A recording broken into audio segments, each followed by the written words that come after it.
Lost and alone, taught he was nothing before his brethren, and knowing only of his own failures, he would be forced to serve his more powerful elders. The rage would grow within him now, and from it a dread god would emerge declaring, "I will bow before none, I will reign above all. This existence will be mine, and Azathoth will know my name. I am the Eclipse, I am the Moon Lord."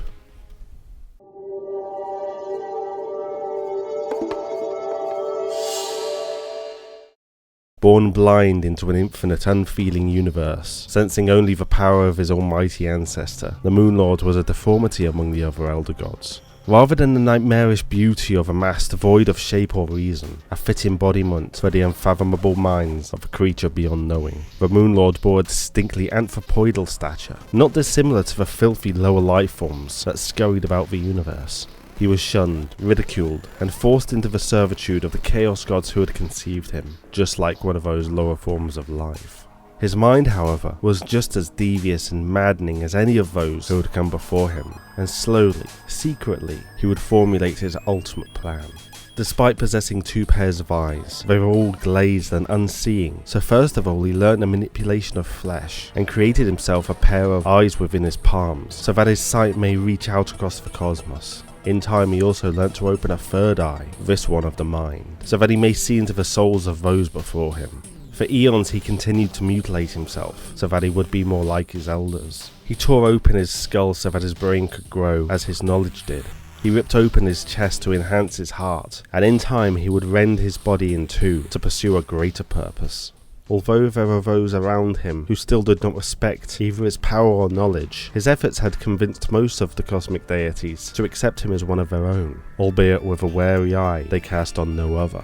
This new freedom, though, allowed the Moon Lord to follow his ambitions with much more ease. Like the other great ones and elder gods, he was afforded the chance to conquer and subjugate worlds without question, as this was merely the way of their kind. However, it wasn't the worlds of simple lower life he decided to subjugate. It was the whole of existence, including his hateful brethren, who had tormented him so in his youth. Methodically, he set to tracking down creatures that best suited his requirements, while most complementing each other's abilities. At this point, he had the whole of existence to choose from, so he chose carefully.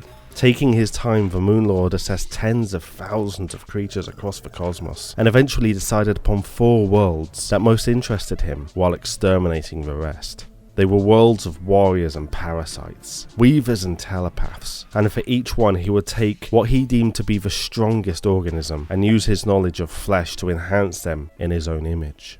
The first world targeted by the Moon Lord was a primordial planet, engulfed in a fiery aura of an infant star. The semi-molten surface burned with solar flame, and was constantly bombarded with meteors that rained from the fragmented chaos of space above. Despite the hellscape of lava oceans surrounding scalding islands of vaporizing rock, life had still managed to take hold. It was life unlike that of any other world. It was almost as if the planet itself had come alive, and from the lava seas emerged lumbering creatures of rock. As they moved, their skin would crack, revealing the burning magma inside that kept them alive. Although sentient to an extent, the bipedal monsters were hardly very intelligent. At first, their simple lives consisted mainly of moving from island to island, consuming the precious gems that were formed deep within the crust, only to be spat onto the surface by volcanic eruptions. As their planet grew older, other, more primal creatures emerged from the living rock. Vicious, bestial Drachomers prowled the small islands, guarding their territory ferociously. Airborne Corites, burning boulders ejected from explosive eruptions, scoured the lands for the precious nutrient-rich gems. And finally, the relentless Crawltipedes that would fly through the air, intermittently diving into the earth to consume vast amounts of gems. If this wasn't enough, as the aging planet began to cool, it produced less and less of the coveted gems that fueled the various creatures, and competition was at an all-time high. That first race of semi-sentient beings had to evolve, else they would be outpaced, and in time go extinct. In response to this existential threat, the slow, plodding beasts developed a technique of self-defense. When danger approached, they learned how to curl up into a ball, allowing their outer skin to solidify into a near impenetrable shell. Like this, they would be safe from attacks, but it did nothing to help them compete for the precious gems. To this end, they tried to start moving around in their protective ball forms. They would roll between gem deposits, unfurl and feed for as long as they could before fleeing into the safety of the lava. Competition only continued to grow, however, which forced these solar rollers to speed up their feeding habits, and soon enough they became so fast in their ball form that they would scare other creatures away from the feeding grounds. Eventually the rollers realised they could use their new ability not just to scare their competition away, but to actively attack them, ensuring that they would never return. In short order, the solar rollers would come to dominate the small volcanic islands, and for a time they would flourish, but with the ever-dwindling resources, the rock beasts would soon turn on each other. Small melees between individuals grew into skirmishes made up of many of the creatures, all fighting for themselves, and most dying without achieving anything other than reducing their species' already limited numbers. It came to the point where a notion occurred to a small number of the rollers. If they banded together, then they may be able to keep their marauding opponents at bay, and so it was that the first of the solar clans was arbitrarily formed, not through ideology but for drive for survival and the merit of simply being present at the time.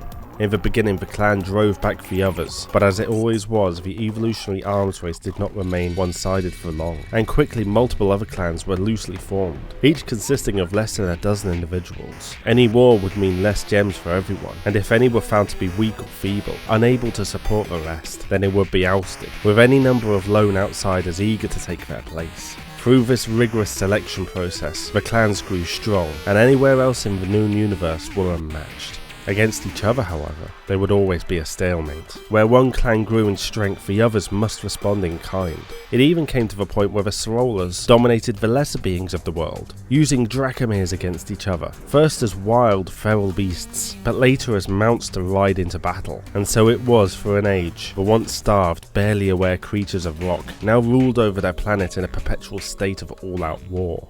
It was now that the Moon Lord found them. He saw their prowess for battle and ability to rapidly adapt, and knew that there were none other like them in existence. For as strong as they were though, they still had not attained the pinnacle of their evolution. The Moon Lord could not wait an eon for this to occur naturally though. He needed them at their strongest now. To attain what he sought, he descended to the burning world as a creature's god and promised them a cornucopia of resources, enough to satiate them all. All they would need to do was serve him and evolve. Naturally, the Solar Warriors did not trust this being from the stars. After an existence of struggle and barely clinging onto life, why should they? The Moon Lord was still beyond anything they could possibly become though, and showed them his power, demonstrating that he could assist them or annihilate them. With a wave of his hand he obliterated half of the clans, whilst at the same moment granting the rest a bounty like they had never seen. With that, the remaining clans immediately united, no longer having anything to fight over, and pledged their lives to this gracious and wrathful god. They allowed him to experiment on them, change their nature, and with time, a new caste of Solar Warriors would be created. Infused with the life essence of the Moon Lord himself, they were capable of a comprehension beyond anything the others were ever able to achieve. They formulated strategies, created weapons from the molten rock of their world, and even managed to tame the mighty Kroltopedes and Korites. As for the Dracomirs, it came to be that only members of this new group were allowed to sit atop the great beasts, a symbol of their superiority over all others. In honour of their great lunar god, these newcomers were named Selenians, from the old tongue meaning moon. The Moon Lord would marvel at his new force, a world of battle-hardened warriors ready to fight and die for his every cause. This was only the beginning though, for there were other talents he desired to add to his fighting force. 3 other worlds he needed to subjugate, and only then may he become truly unstoppable. Deep in an unexplored region of space, racked with constant atmospheric storms, lies a ringed planet that none should dare venture to, even if they could. Unlike the many other worlds in the cosmos, this one stands inert, unchanging throughout the eons, having long ago been conquered by the world's most superior race. Across its surface grows a thick, mucus-like creep that hardens into a dense carapace of sorts, which protects what dwell below from the hostile toxins in the air. Toxins formed by the very creatures which the carapace protects, pumped into the atmosphere through tubes resembling living brachia.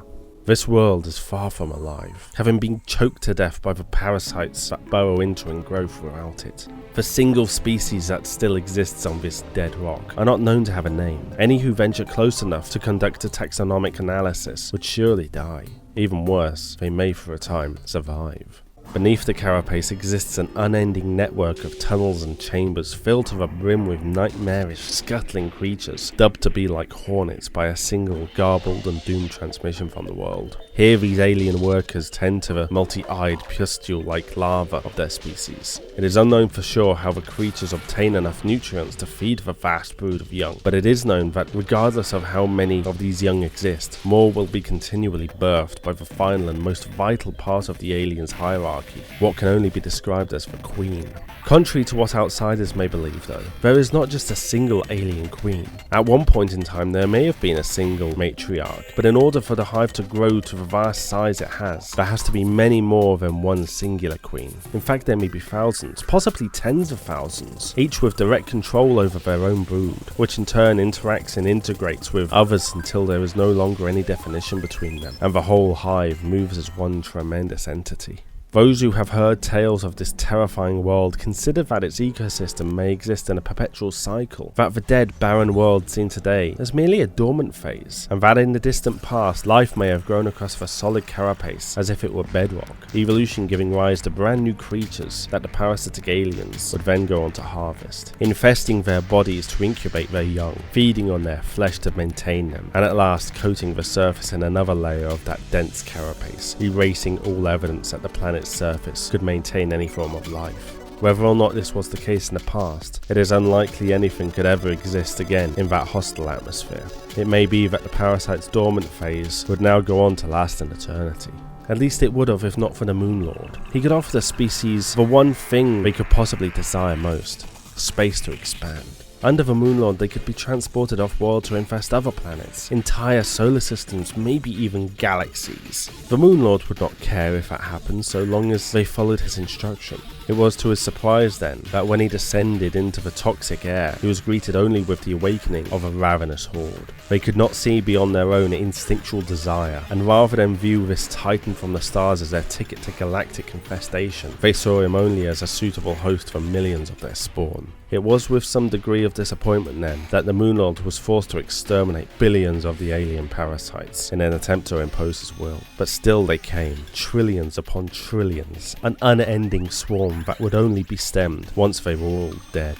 Rather than continuing to annihilate his prize in the slim hopes they would submit, the Moon Lord pulled back and observed the crawling surface of the desolate world. Workers protecting larvae, queens commanding workers, and yet that many queens could not possibly coordinate their efforts alone. Regardless of their obvious superiority, there had to be something else. And so it was. Deep within the layered carapace that had become the planet's new crust, in the most well-guarded chamber of the hive, dwelt a massive, ancient being, the singular point for which all of the Queen's commands were processed: the alien Empress. Once the Moon Lord realized this, the resistance he encountered was trivial. He tore away at the rock-hard crust, burrowing directly to the Empress's chamber, where, surprisingly enough, he would not immediately kill her. No, he needed her control of the hive. Instead, he abducted her, leaving the rest of the planet to fall into anarchy for a time, and experimented on her, dissecting her body and brain until he found her secret. As it transpired, it would not be that simple though, for she was no appointed leader,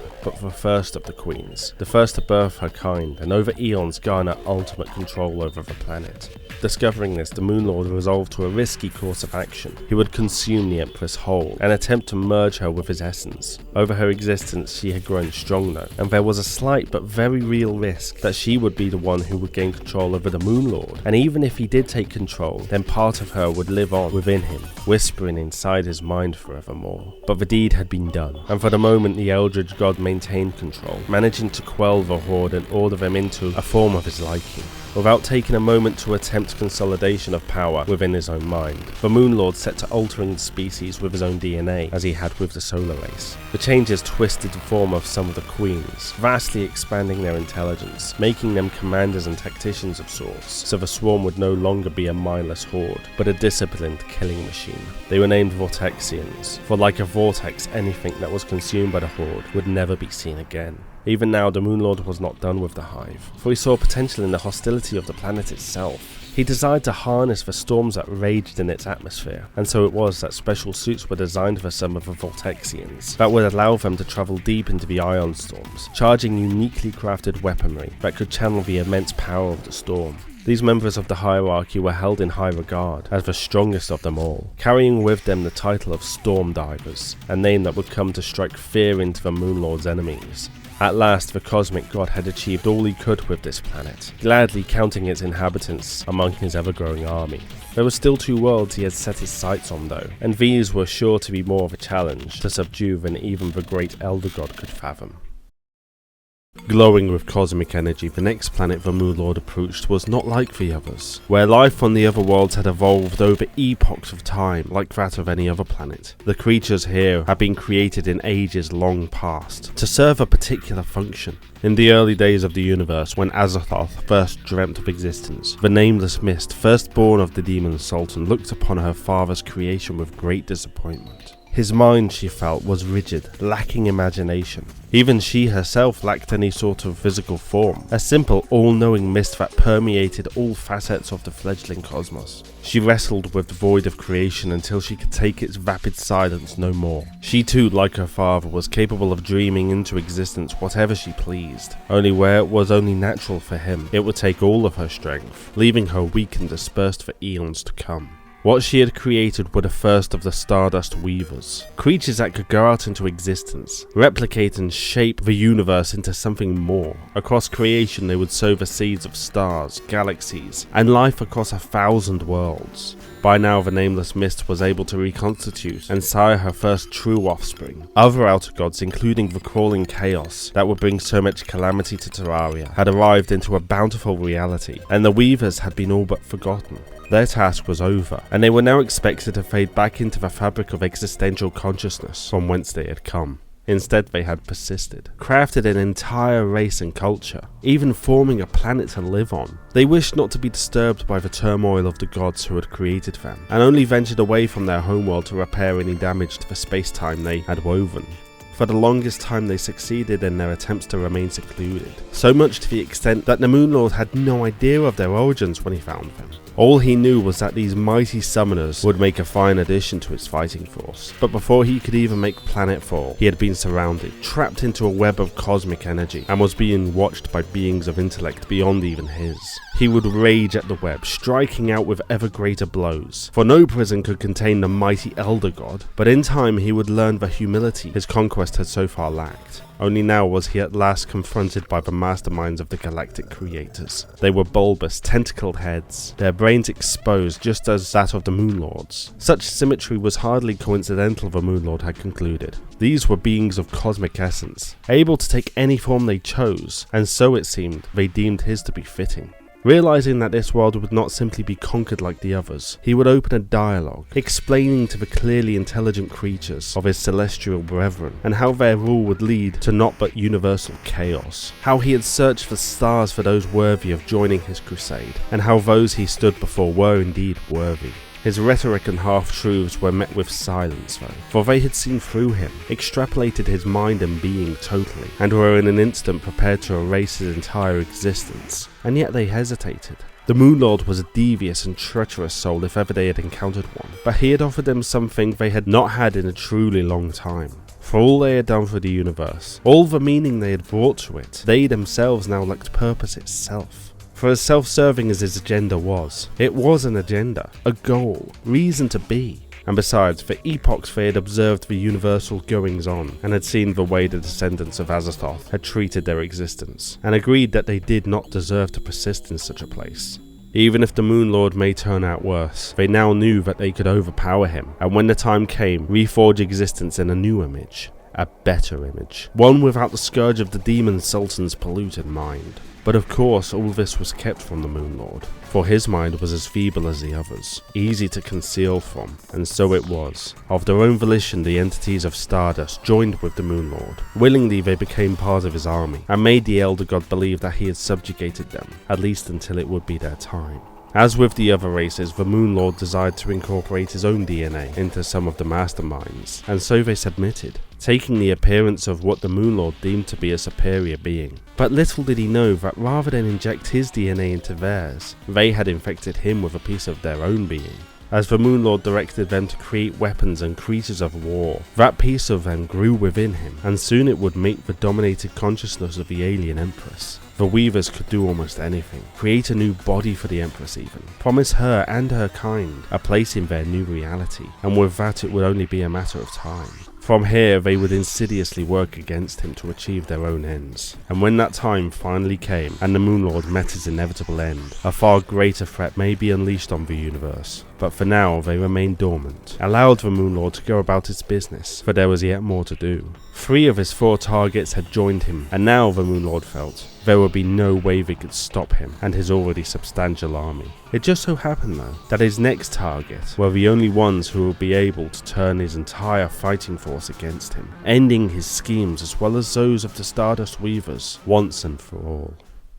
Within a dense stellar nursery, a young planet encircles a star not long its senior. Here, in pools of primordial ooze, life is beginning, just as it would on countless other worlds throughout the cosmos. Like those other worlds, the symbiotic union of independent cells sparks the race of life to become ever more complex, overpower their prey and grow to become the dominant form of life. It is ironic that such kinship that spawned multicellular life would ultimately lead to an evolutionary arms race that risked everything for the sake of the one.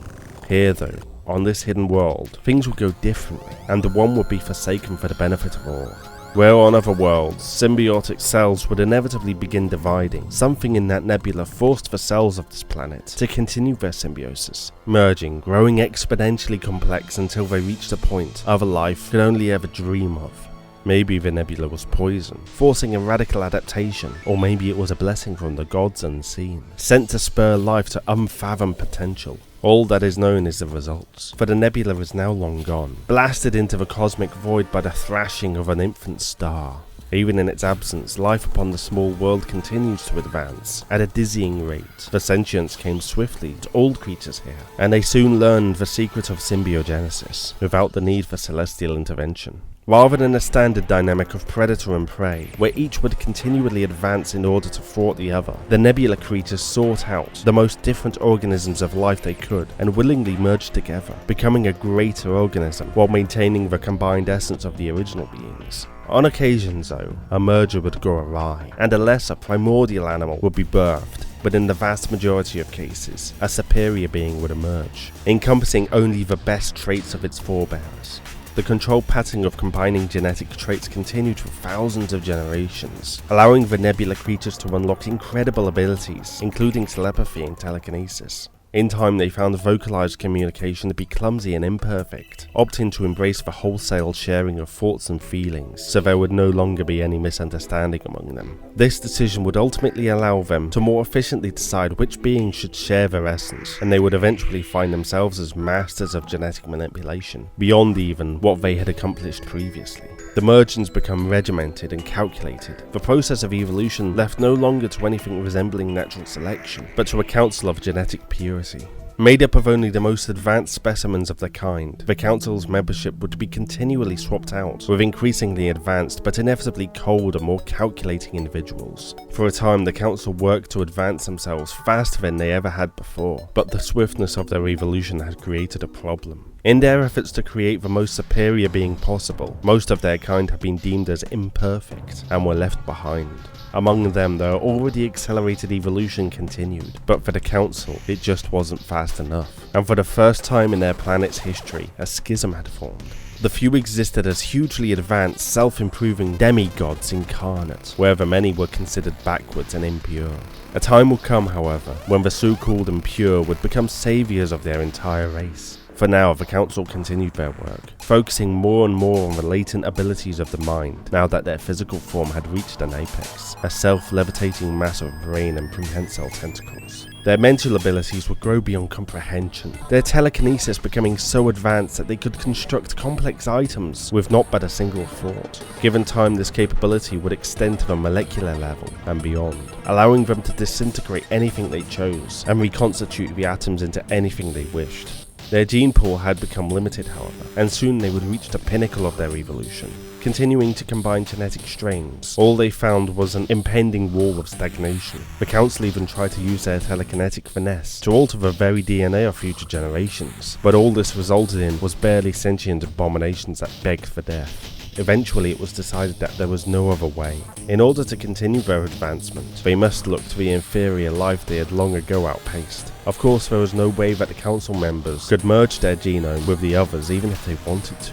They had diverged too much for that. But there was still merit in examining their genetic makeup. The council hoped that they may be able to artificially advance those they deemed inferior while maintaining a larger gene pool, so that one day they may supersede them. They willingly accepted that the council would be erased, that those who had once been called lesser would become more than they could ever be. Then again, it had long ago been accepted that the council had been a failure, an evolutionary dead end, and for the good of their species, something else had to be attempted. To this end, vast laboratories and research complexes were constructed across their world, and they set to experimenting on lesser beings, some willing, but most not. For a long while there was no advancement in their efforts. Some primitive creatures had been formed as a fresh genetic template, dubbed evolution beasts. But other than that, the council had focused too much on attempting to recreate their own nature, fully aware that something brand new was required, but unable to completely accept it.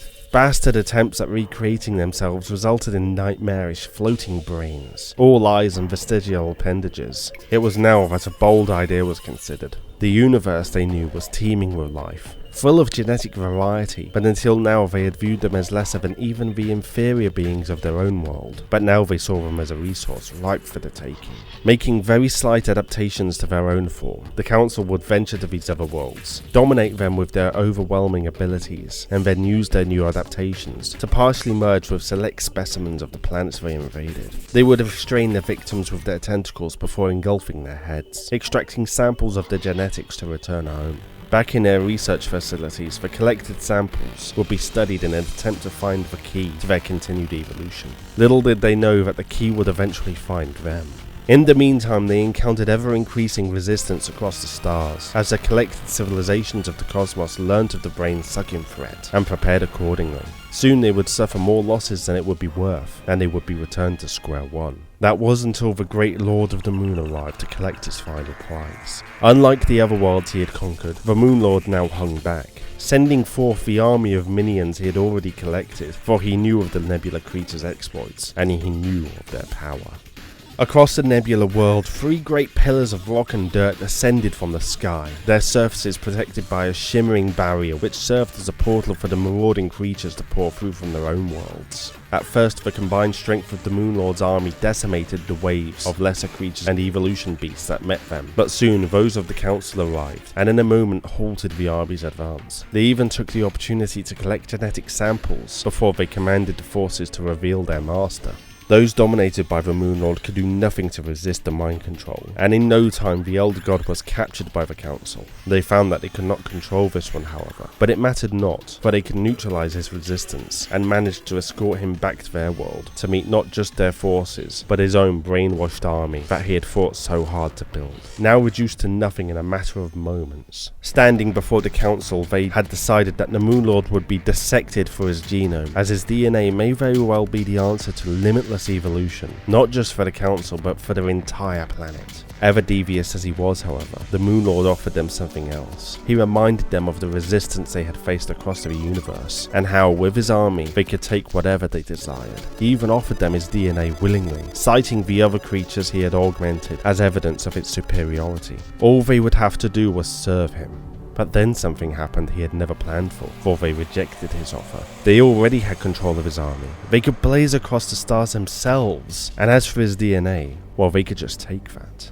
For once, the Elder God knew not what to do, and tried to break free, but was subdued by his own forces and carried away to the research institutes.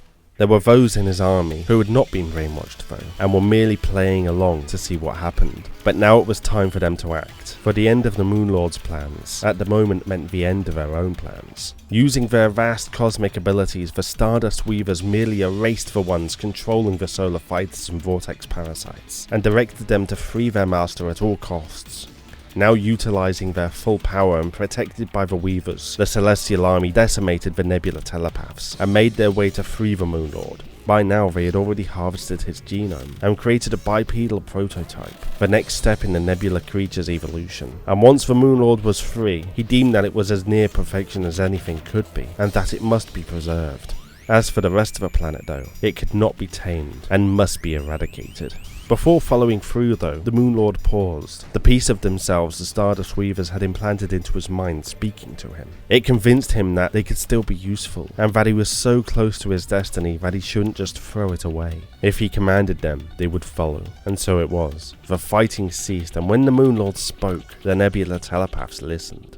Ruthless as his celestial army was to become, it would still not be enough to overthrow the power of the outer gods. Something more was needed, something that belonged to him and him alone. In secret, far out on the edge of creation, he would explore his musings and eventually utilize his vast intellect to create what he saw to be the ultimate being. Using his own flesh, he had birthed a clone of himself, only this was the flawed original incarnation of himself, before his enhancements. Still, even a poor facsimile of the Moon Lord was a power unto itself, and it could be more than useful, but it was hardly enough to defeat his cosmic foes. He needed a new army. The power of a great old one in the body like that of the lesser life forms he had conquered so easily, replicated ad infinitum.